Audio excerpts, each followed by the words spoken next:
middle of May, it is time to look at your work calendar and block the days, block random days. You don't need to know what you're going to do on those days right now, but go into your work calendar and block 5 days that you're not going to have meetings, that you're not going to have anything to do at work. Yeah.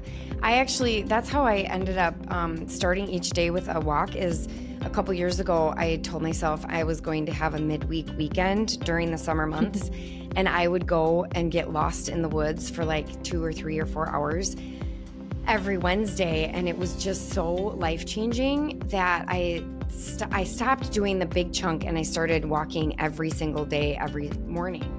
The banyan tree is a tree unlike others, a representation of resilience and strength through its ability to overcome the status quo and fulfill its purpose. It knew that it was meant for something bigger and didn't allow the limits of other trees to confine its growth. And our story looks similar. I'm Leslie. And I'm Mindy. And our hope is that every one of our listeners learns to take up all the space they were created to, just like the banyan tree. Welcome back to the Banyan Effect podcast. I am your co-host, Leslie, and today Mindy and I are talking about all things summer. And we're actually going to focus really on how do we unlock and get to our best summer ever. I think a lot of us have many good intentions going into summer, and then we let the busy of work and family and activities get in the way of really enjoying our summer. So in this episode, we are going to talk about how we make it the best one yet and provide some tips, tricks, and just different mindset tools that we can use to go into and really set us up for a productive, fun, and just amazing summer.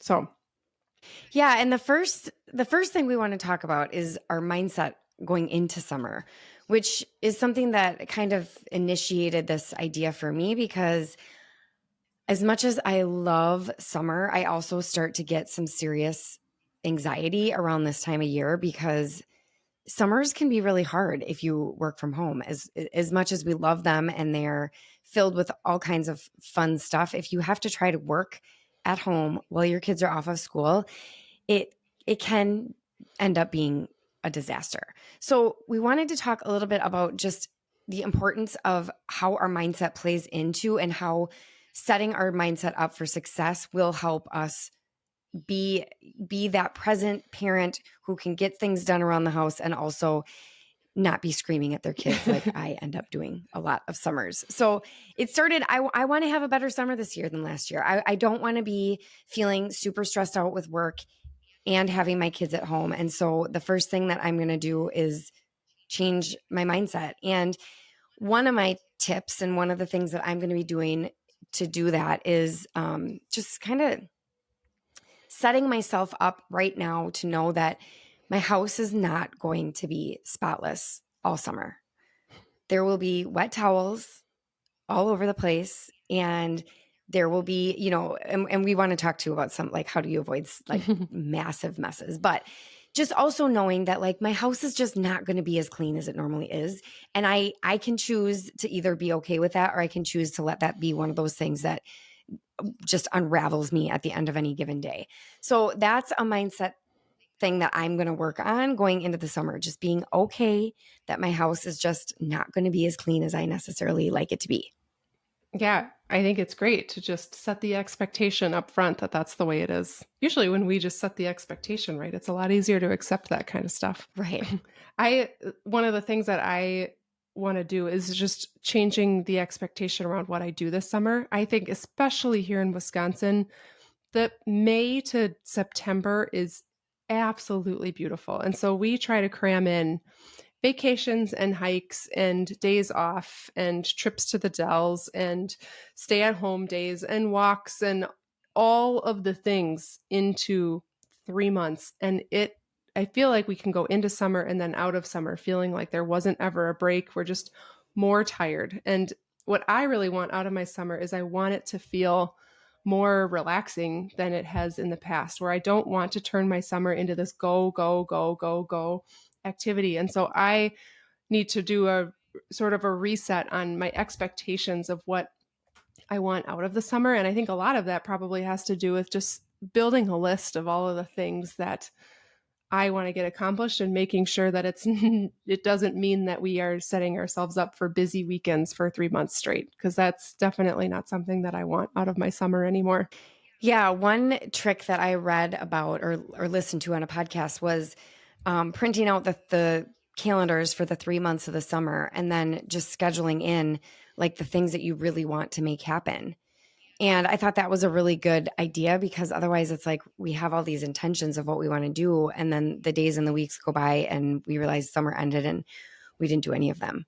So I thought that was a really good tip to kind of like what you're saying, make sure you set those up as priorities. But then kind of pair that with what I said, and then remove some of these things that's usually on the list of like keeping a picked up house and clean Right. house. It's like just Doesn't matter. laying back on some of those. Mm-hmm. Right. Right. That being said, I feel like setting boundaries and expectations with the kids, like I'm not going to be able to just let it be a complete free for all. Like when I joke about wet towels on the floors, like we have real hardwood floors, so they can't actually leave their wet towels all over.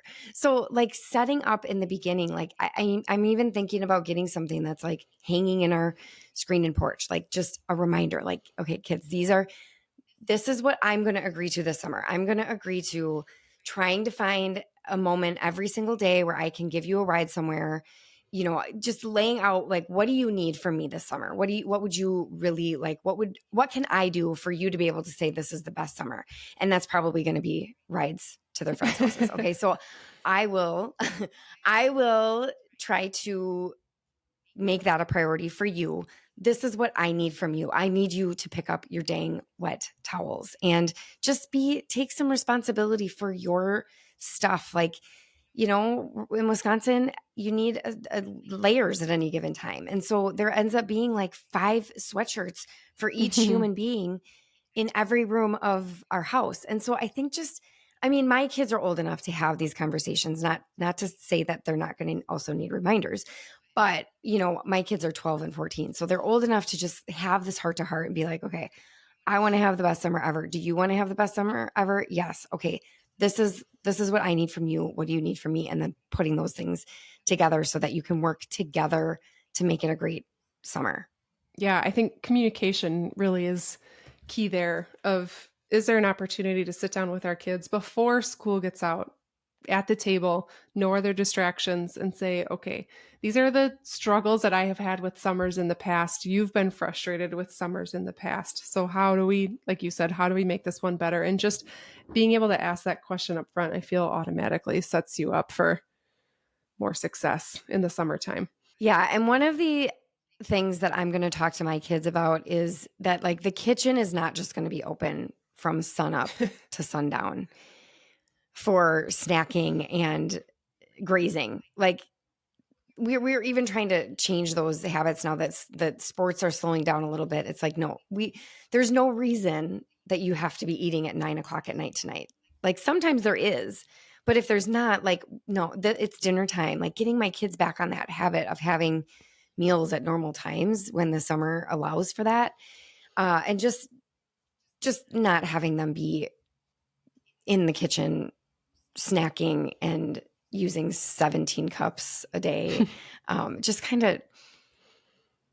of guiding them into some sort of normal behavior around the eating in the summertime. Yeah. I think setting some accountability for our kids is a really good thing. The summers is a really good opportunity during the school year and sports season. School and sports take over, and I think they lose that. They lose a little bit of like, how do I help the household, or what's my role in helping? And so I think I want to use this summer, and I think summer for a lot of people is a good time to just reset that, of making sure that we're holding our kids accountable to helping around the house and setting some structure and some schedule around chores and their role in keeping the house clean and their role in cleaning up after themselves in the kitchen. Because I think it does get away from us when they are going to school all day. They come home, they've got to turn around in 45 minutes to go to practice for 4 hours. They get home at 9:00, they eat, and they go to bed. It's like they lose the concept of what it takes to manage a house. And that, I don't think, is setting our kids up for success either, of just the accountability of watching out after yourself and the things that you live in.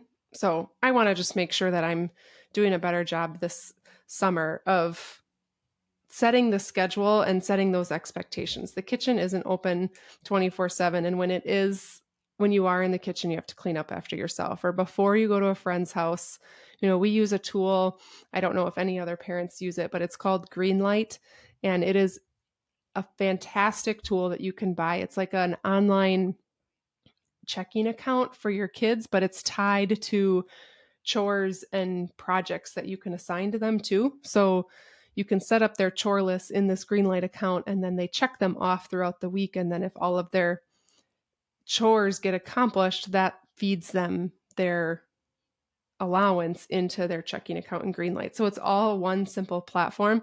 And that is something that I want to get just more structure around again this summer, of you have chores to do before you go play with your friends or before you go outside. And I want to make sure that I'm setting the expectation with them. I think we've been really flexible with that in the past, and it's just made for a really stressful summer and fights between us and the kids too, when they're battling over wanting to go to a friend's house and we're battling over chores. We just got to set that expectation up front that this is just like we have to go to work every day. You need to do this every day before you go have fun. Yeah, well, and that's a perfect segue into what we're going to talk about next, which is budgeting a summer. And the kids need a summer budget too, because my kids are old enough that they want to get dropped off in town with their friends, and they want to stop at Culver's for lunch or Quick Trip or whatever. I mean, they want to go to Urban Air. They want to do all these things, and they all cost money. And so helping them understand that, we're going to help pay for some of that, but not for nothing. Mm-hmm. And I agree. I think just like anything else in life, we go through these seasons, and unfortunately the seasons that have our kids really busy with sports means they're not learning a whole lot of responsibility and can become maybe a little bit entitled around what they expect out of us as their parents. And so summer is a good season. It's slower in other areas to, bring them back up to speed on doing their laundry on their own on a regular basis, and actually unloading the dishwasher when it's their turn and whatever. And the Greenlight app, like you said, I mean, that's a great way to, if you want money to go to Urban Air, well, look in the Greenlight app. Is there any chores you can do? Is there anything that you can do to earn some money? And then it's easy to transfer. However, I recently was told by my Greenlight app that I can only transfer like $300 a month from my bank account to my Greenlight, which becomes a problem when your kids have a birthday. So like Cole got like a bunch of cash for his birthday, and I couldn't like transfer it into his account. Anyways, I got to figure that out. Yeah, but interesting. We can link. We have some Greenlight links too that we can link in the show notes. So that brings us to, how do you budget? And how do you come up with some creative ways to make it a really fun, exciting? I mean, I know in Wisconsin, like there are a bajillion things that you can do at very, very low cost or low cost. I also thought about like, looking, if you have younger kids, especially like looking into some of the community events, and you can find those usually just on Facebook groups. I know for us, like the, Chamber of Commerce's and just parent groups through your communities, people are always trying to talk about what events are coming. I know we have like music in the Grove and concerts on the square, and there is something for everybody pretty much anywhere.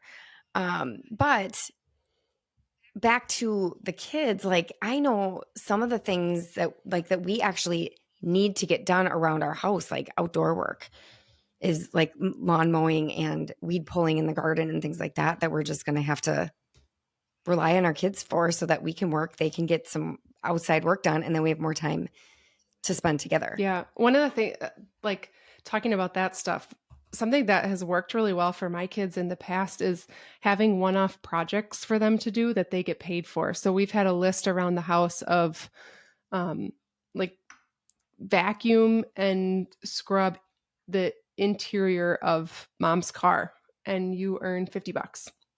And so they get motivated to like, oh, that's a chunk of money that I can go earn. And then they spent half the morning or half the day out there cleaning my car. And it was something that I needed done. I was going to go pay to get it interior detailed anyways. So what a great opportunity to have my kids step in, and I paid them a fraction of what it was going to cost me if I were to take it to some other place to have it detailed.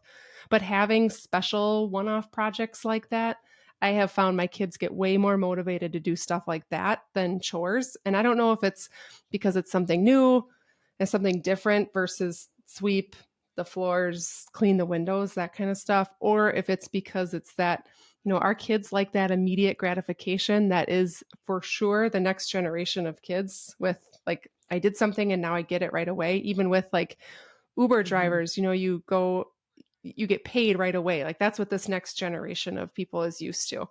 And so I think our kids really like it too, where they like, I can make $100 if I just work for the next 5 hours and then I get it right away. And then I can go out to wherever I want to go out tonight and do it. So those one-off projects with a monetary reward tied to them have really helped our kids get motivated to help around the house.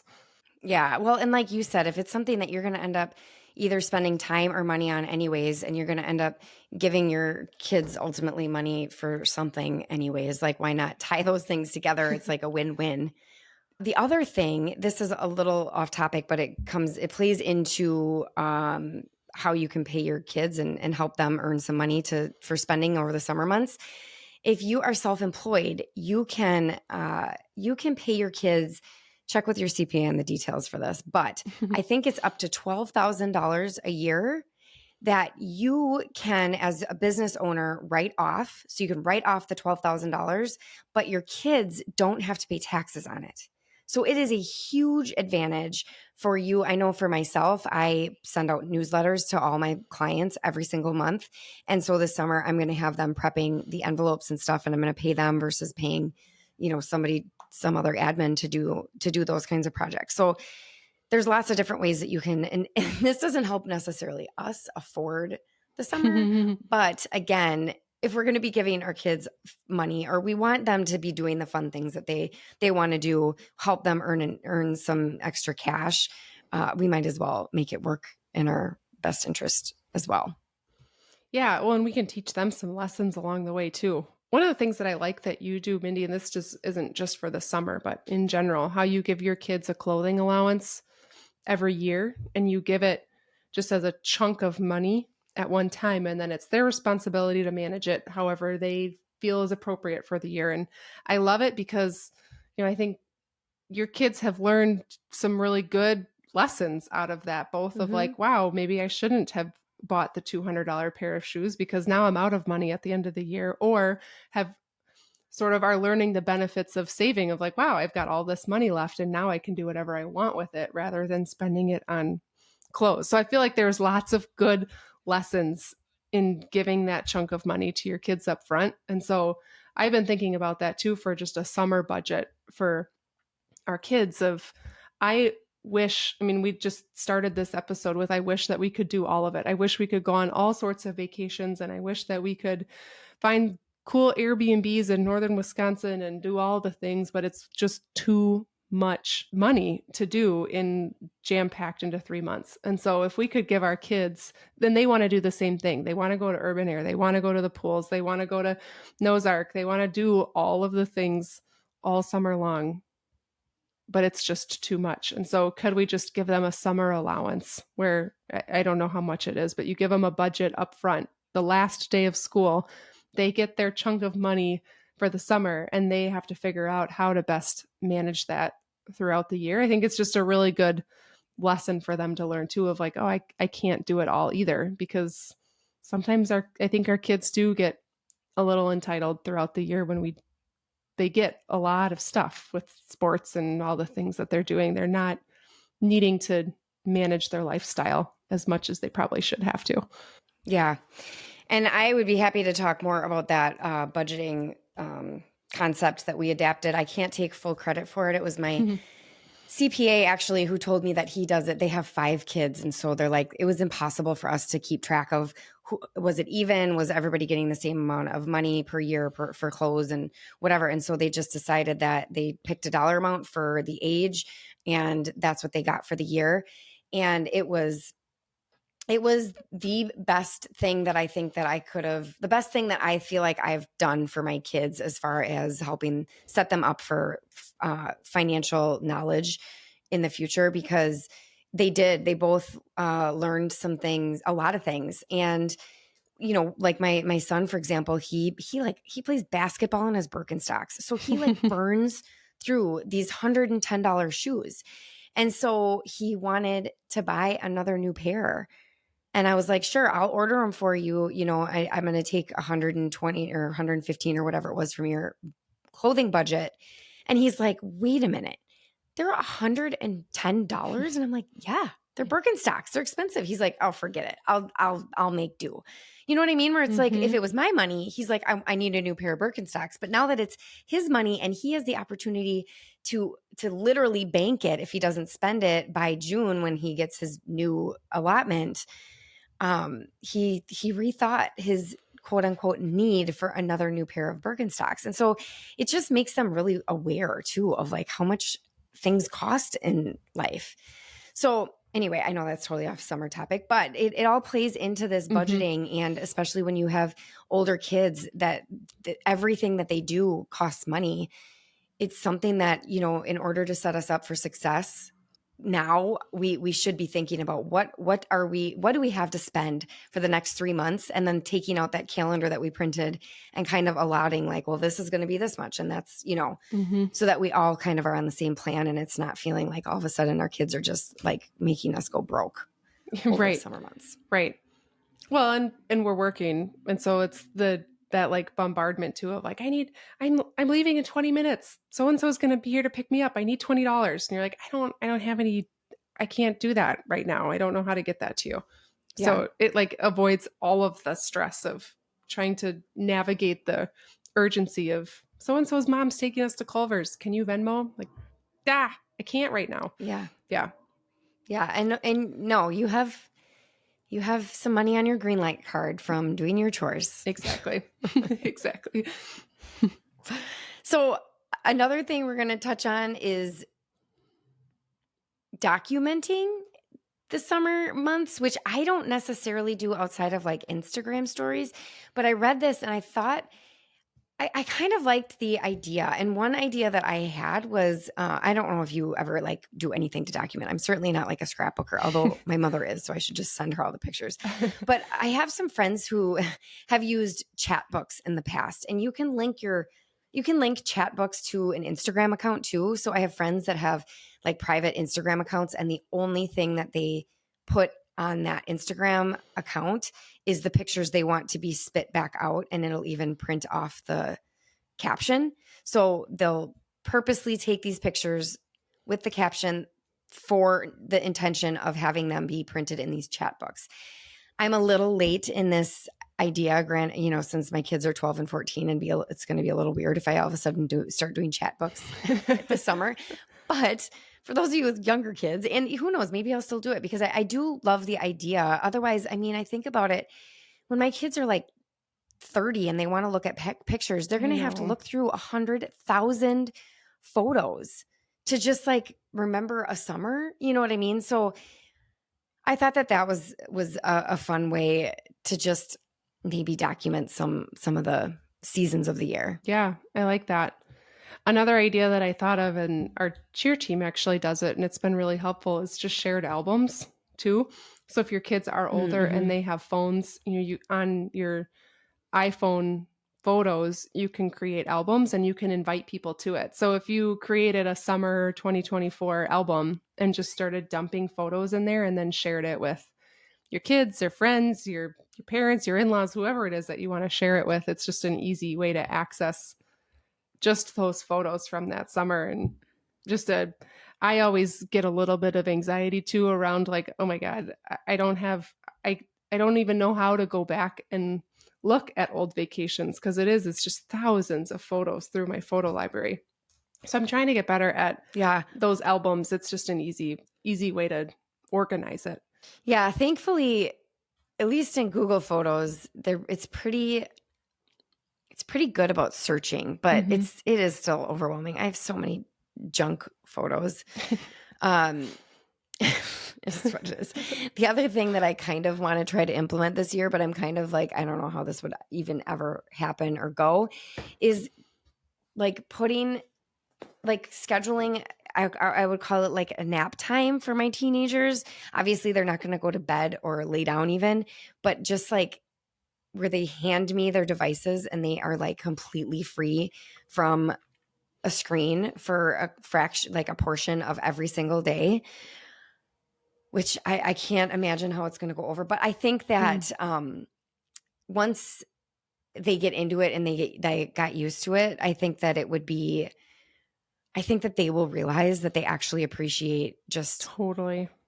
having some freedom. And I wouldn't even mind doing it, if they want to have friends over in the afternoon to swim or whatever, like, sure, but I'm taking your friends' phones too. And you guys are you can swim, you can go search the yard for frogs. Like, you can do whatever you want, but I'm going to hold on to the phones for a couple of hours so you can just be kids and go get dirty and have fun and just be in nature. Yes. And we have to stay strong to that because they are going to fight it for sure. But I think to one of my kids' most favorite weeks out of the entire year is when we go up to my friend Ashley's cabin in Boulder Junction. And it's become just a tradition that our families do together. But Boulder Junction, Wisconsin, if anybody is familiar with it, is the tippy top of Wisconsin in the middle of nowhere. And there is no cell phone reception, no Wi-Fi, no nothing. So you are in the woods with nothing. And at first, when we started going up there, the girls complained about it, but now they love it. And I think that they love it because it's their excuse to just check out for a week and they can't be on their phones. And so I've seen them fight it and then come around to it and now love it. And so we do have to stay strong to, like, let's just put the phone away for 4 hours. You need it. Right. Yeah.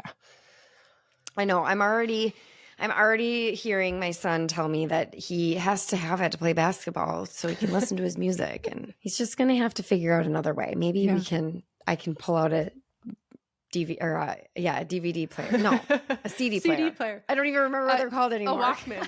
Do you remember the Walkmans? And they would skip Walkman. when you. Yeah. Yes, I'll get him a Discman. Yeah, I mean, we'll see how this goes, but I'm gonna make them hand over their phones for at least a portion of any given day, just to break that habit. Yeah, which kind of leads us to our own personal self-care and wellness, and prioritizing that over the summer months. Because, like I said, it is truly, summer in Wisconsin is a magical time, and it is so much fun. But so many summers, I am like halfway through and I'm like, I just want my kids to go back to school. I just want summer to be over. And so I am looking at, how do I set myself up for a better version this year? And it comes down to prioritizing those, like, self-care and wellness. Like, what do I need? Especially when you work from home. Yeah. I do not want to get to the end of summer and begging school to start again, counting down the days for school to start. And I know so many of us do that. We get to the end of summer and we're like, oh my God, get these kids back to school. I think there's even a song written about it. And I definitely do not want to do that. So I feel like a big piece of that is setting boundaries. I have said every single summer for as long as I can remember that I'm going to take off random days from work, a random Tuesday, a random Thursday, and go do something for myself, with the kids, whatever it is, throughout the summer, and really doing a better job of setting boundaries and not killing myself trying to do all of the work and all of the home summer stuff at the same time. And I never allow myself to do that. So I have these really good intentions up front, and then I never follow through on that. And then I get to the end of the summer and I'm regretting not taking days and moments throughout the summer for myself and going to schedule maybe something fun with the kids for the day. So I think right now So middle of May, it is time to look at your work calendar and Mm-hmm. block the days, block random days. You don't need to know what you're going to do on those days right now, but go into your work calendar and block 5 days that you're not going to have meetings, that you're not going to have anything to do at work, and you're going to go find something to do, whether it's for yourself, with your kids, whatever it is. But don't get to the end of the summer wishing that you had set those boundaries and you didn't, and now it's too late. Because I have definitely done that for every summer as long as I can remember. And then I get to the end of August and I'm like, I never followed through on that day to Noah's Ark with my kids that I promised them before school was out. And I can't do that anymore. Yeah.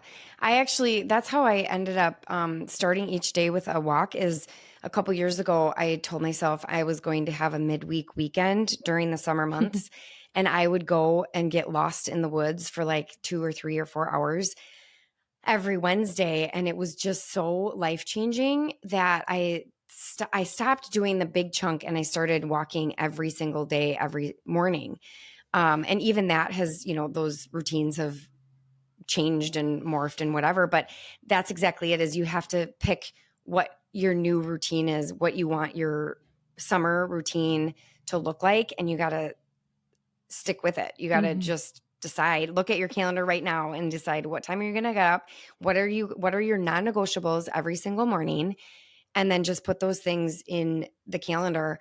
And another thing that for anybody that does work from home and has some flexibility in where they work is I look at a $5 cup of coffee a day for 4 days a week is a lot less expensive for me to spend for an office space than renting renting an office space or something. So, I might just decide, while I look at my calendar, that I might just 2 or 3 days a week, I'm going to work for 3 or 4 hours from a coffee shop so that my kids don't even have access to me. And then my goal for that will be that I get my work done. I stay super focused in those hours, and I try to get 6, 7, 8 hours worth of work done in those 3 hours that are super dedicated at a coffee shop.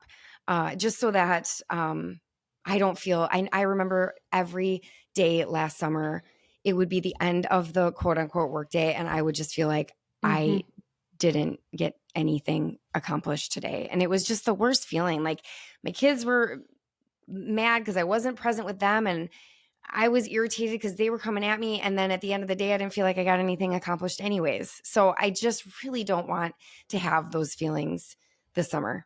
Yeah. And that comes back to just like scheduling out your day, like we've been talking about. Like right now, go block your calendar for those hours, or write down on a piece of paper what your structure is going to be like. So when you aren't working from 10 to 11 on a Tuesday, you're not feeling guilty about it because you structured that into your day and you are 100% present at whatever you're doing between 10 and 11. Maybe that's a walk with your kids. Maybe it's a walk by yourself. It doesn't matter what it is, but if we can structure it out and schedule it out like that, and then hold ourselves accountable and be okay setting boundaries with work and other people, now all of a sudden you get through your week and you are present 100% of the time. You don't have angry kids. You're not feeling overwhelmed. Like it's a simple solution, but it's hard to hold ourselves accountable to it. But life is short. We have just got to start to hold ourselves accountable to that so we can be more intentional and purposeful in our summer. Yeah, I agree that sticking to those boundaries and setting some expectations is going to be your key to success in having the best summer ever, especially with your kids at home. The other thing, though, is that summer, in some senses, is supposed to be like a slower time in the sense that like the days are longer. We're meant to be spending the evenings like out on a porch swing, just enjoying the weather. And even that, I think that if you don't plan in and block off some time to just sit outside and enjoy the weather, that doesn't happen either. So it sounds silly, but like I started doing this a while back because I tend to overbook our calendar, and I've realized over the years that that's a problem. I'm the problem. Hi, it's me. And so one thing that I started doing is blocking off time for my family that like we have plans on this Sunday from 4 to 9. And the plan is to do nothing or to swim in the backyard as a family of 4 or to have a family dinner. It's like just blocking off that time to just have some alone time with your family unit is one thing that I started implementing a couple years ago. And I want to really get back to that and make it a priority this summer. Family dinners. There is so many good food, like good summer outdoor cooking opportunities. And I just want to share as many meals with my family this summer as I possibly can. And I'm telling you, if you don't start blocking those in, especially once your kids get older, like I have again, 12 and 14, like they want to be gone with their friends all the time. So if you don't purposely put these events in your calendar and block them off, they are not going to happen. So another thing, part of my morning routine is going to be like having coffee on my front porch. Like I'm not going to overfunction my morning coffee. I'm not going to try to multitask my morning coffee. I want to have a cup of coffee on my front porch swing with nothing but the birds and my dog as many mornings as I possibly can this summer. So the other thing is, now that my kids are older, anybody that does have older kids, they can start using a Google Calendar, which is pretty awesome, because if they ask me, Mom, can I hang out with a friend? I can be like, well, what's in the calendar? Is there anything on your calendar for that night?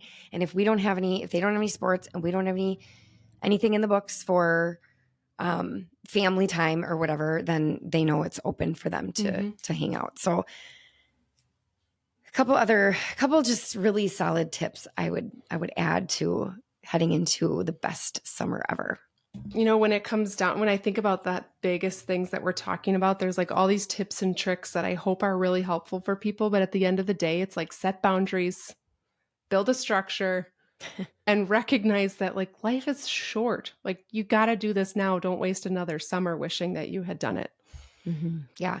And spending a little bit of time with your family planning how the next 3 or 4 months are going to go is going to set you up for success. And that is something that we have never done in the past. So It's the middle of May. It's now or never. Yes.